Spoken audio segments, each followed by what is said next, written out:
వైషు అమ్మా గా పొయ్యి మీద కూర పెట్టి 2 స్పూన్ల కారం వేసి కలుపుపో.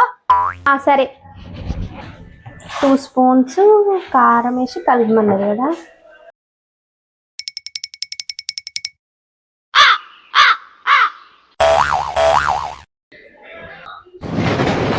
ఏం చేసింది ఇది? దీన్ని వైషు ఏం చేస్తున్నావే నువ్వు? నేను చెప్పింది ఎందుకు చేసినావేదా నువ్వు? కారం ఏమన్నావు కదా మమ్మీ, కారం వేసినా. ఏంది? నేనేం చెప్పినా ఏం చేసినావే? 2 స్పూన్స్ కారం ఏమన్నావు, అదే వేసిన నేను. 2 చెంచాల కారం కూరలు వేసి కలుపుమన్నా. కారంతో 2 చెంచాలు ఏమలే. 24 గంటలు ఆ ఫోన్ చూసి చూసి పని అర్థం అవుతలేదు నీకు. ఆడదెక్కన్నా నువ్వు చెప్పినట్టే వేసిన మమ్మీ. నువ్వు క్లియర్ చెప్పాలి ఏదైనా. ఏంది? గీ ఎదురైతే మాట్లాడు.